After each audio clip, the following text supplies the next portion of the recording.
नमस्कार विद्यार्थी मित्रांनो, टीसीसी मध्ये तुमचं स्वागत आहे. आज मी घेऊन आलेलो आहोत इंजिनिअरिंग मेकॅनिक्स.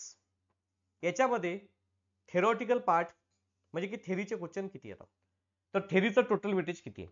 विद्यार्थी मित्रांनो, क्वेश्चन नंबर फर्स्ट जो राहतो हा पूर्णच्या पूर्ण थेरॉटिकल क्वेश्चन्स राहतात. त्यातले तुम्हाला 7 पैकी 5 क्वेश्चन सॉल्व्ह करावे लागतात. तसाच क्वेश्चन नंबर सेकंड मध्ये एक क्वेश्चन थेरीचा राहतो आणि क्वेश्चन नंबर थर्ड मध्ये एक क्वेश्चन हा सुद्धा थेरीचा राहतो. म्हणजे याच्यावर राहणार आहे, हा राहणार आहे सिंपल मशीनवर आणि हा राहणार आहे इक्विलिब्रियमवर.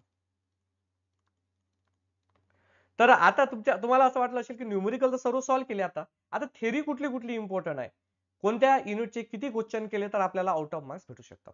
तर हे टोटल इन्फॉर्मेशन मी घेऊन आलेलो आहे या व्हिडिओमध्ये.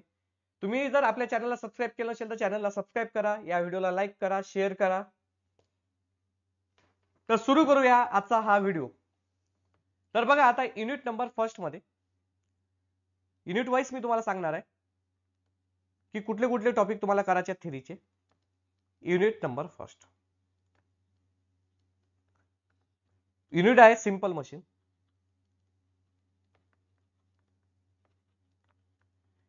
याचा थेरॉटिकल वेटेज आहे टोटल 8 मार्क्स. हा सर्वात मोठा म्हणजे थेरॉटिकल टॉपिक आहे. याच्यात 8 मार्क्स साठी विचारले जातात. म्हणजे 2 क्वेश्चन 2-2 मार्कासाठी विचारतात, एक क्वेश्चन 4 मार्कासाठी तुम्हाला थेरॉटिकल विचारू शकते. तर आता याच्यामध्ये कुठले कुठले टॉपिक इम्पॉर्टंट आहे, तर टॉपिक्स बघा.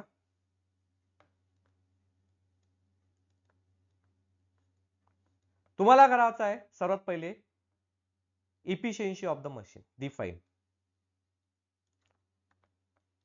इफिशियन्सी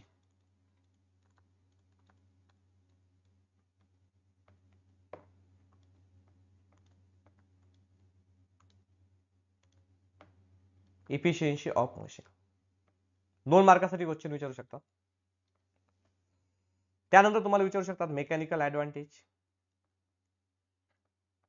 मेकॅनिकल ऍडव्हान्टेज म्हणजे काय होते, W/P.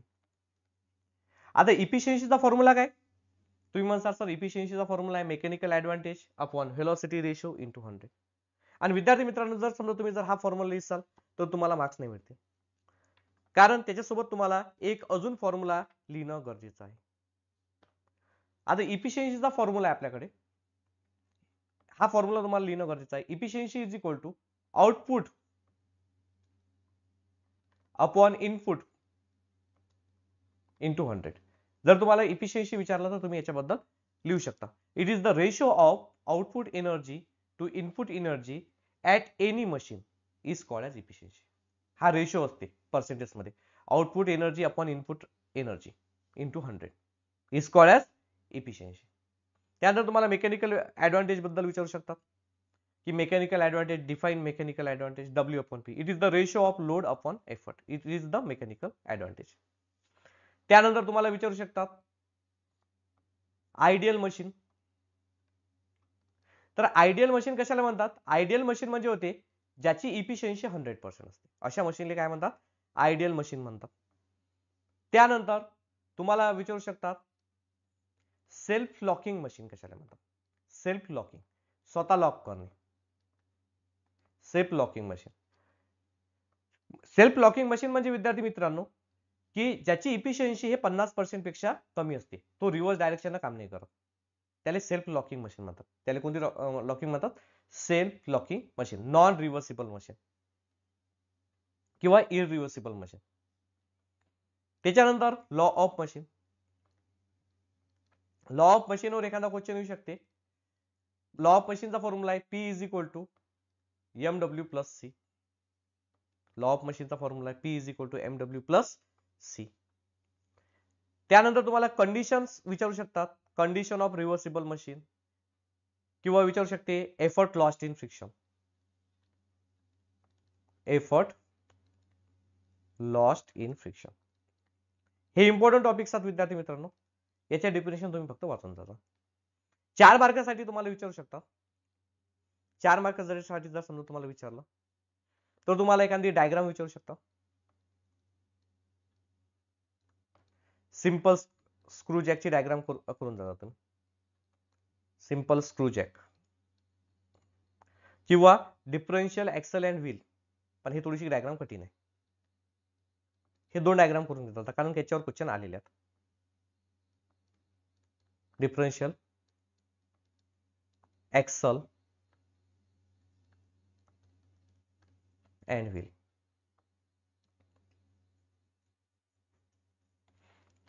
तर हे एवढे सारे टॉपिक्स करून जा. Efficiency, mechanical advantage, ideal machine, self locking machine, law of machine, effort lost in friction, diagram, simple screw jack, त्यानंतर differential axle and wheel diagram.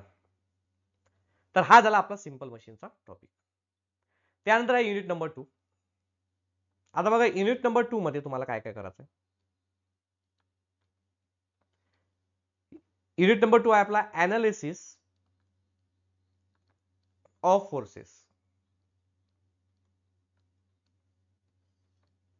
आता analysis of forces unit number 2 मध्ये तुम्हाला विचारू शकतात प्रिन्सिपल ऑफ ट्रान्समिसिबिलिटी. काय विचारू शकतात? पहिल्यांदा क्वेश्चन येऊ शकतो तुम्हाला प्रिन्सिपल ऑफ ट्रान्समिसिबिलिटी.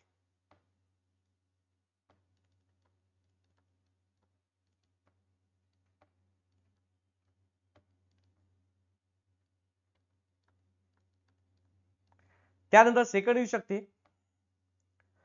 Law of पॅरेललोग्राम.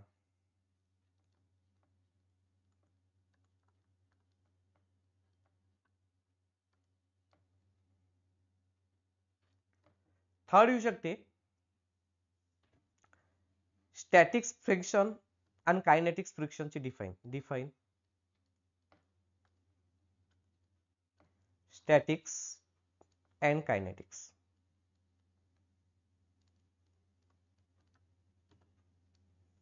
आता स्टॅटिक्स म्हणजे काय होते? Body at rest. कायनेटिक्स म्हणजे काय होते? Body at motion.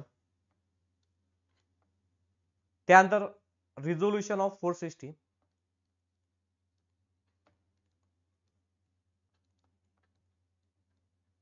Resolution of force system.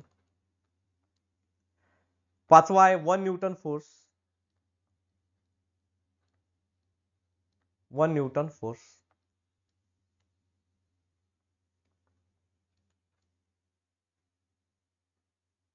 त्यानंतर 6वा आहे difference between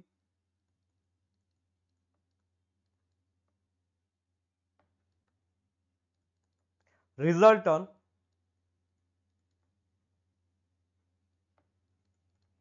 and इक्विलिब्रंट.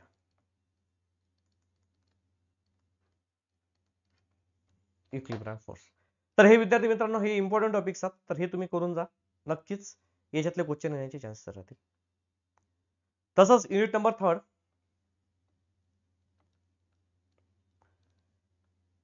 Equilibrium.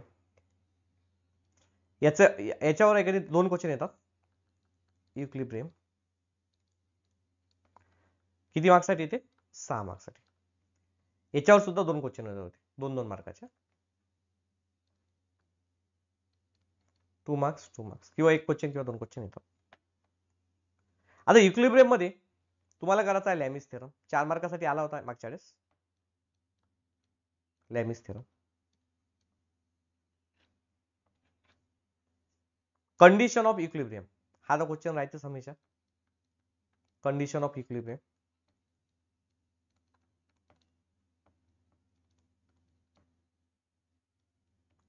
Types of beam.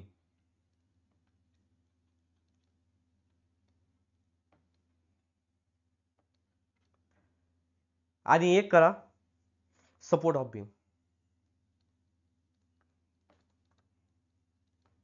हे 4 क्वेश्चन करा. याच्यातले 1 किंवा 2 क्वेश्चन पेपर मध्ये विचारतीलच. Support of beam. 1 मिनिट.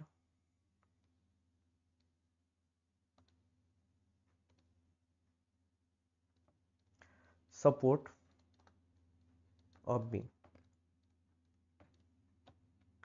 त्यानंतर युनिट नंबर 4 मध्ये फ्रिक्शन.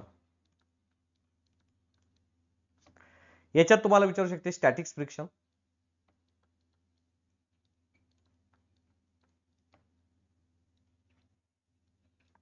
सेकंड पार्ट आहे एक स्टॅटिक्स फ्रिक्शन विचारू शकतात, किंवा कॅरेक्टरिस्टिक्स ऑफ फ्रिक्शन विचारू शकता किंवा लॉ ऑफ फ्रिक्शन विचारू शकता.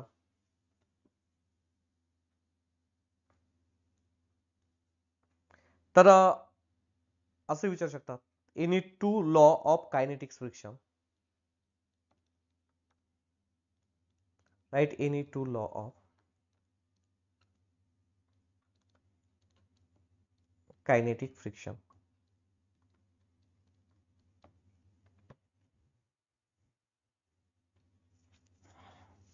याच्यावर काही जास्त काही इम्पॉर्टंट येत नाहीत क्वेश्चन. स्टॅटिक फ्रिक्शन, त्यानंतर कोन ऑफ फ्रिक्शन विचारू शकता. Cone of friction,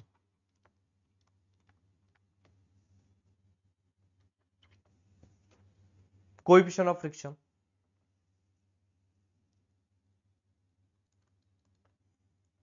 coefficient of friction.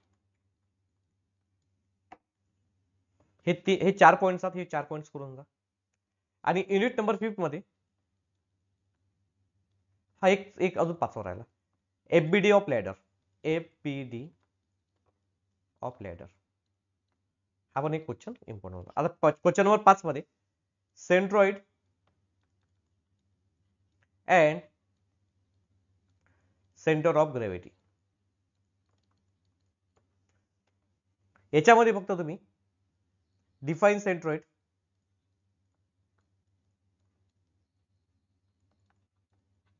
And centre of gravity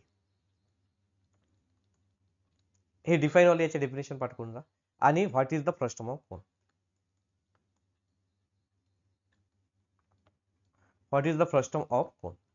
तर हे 2 टॉपिक करा. फ्रस्टम ऑफ कोन म्हणजे काय होते, ज्याचा एपेक्स कट केलेला असतो, ज्या कोनचा वरचा शेंडा कट केलेला असतो त्याला फ्रस्टम ऑफ कोन म्हणतात. सेंट्रॉइड हे माहितच आहे तुम्हाला, सेंटर ऑफ ग्रॅव्हिटी पण माहित आहे.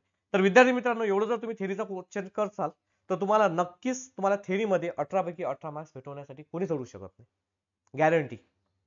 विद्यार्थी मित्रांनो, तुम्हाला जर हा व्हिडिओ आवडला तर आपल्या चॅनलला सबस्क्राईब करा आणि तुमच्या मित्रमैत्रिणी पॉलिटेक्निकला असतील तर त्यांच्यापर्यंत शेअर करा. धन्यवाद.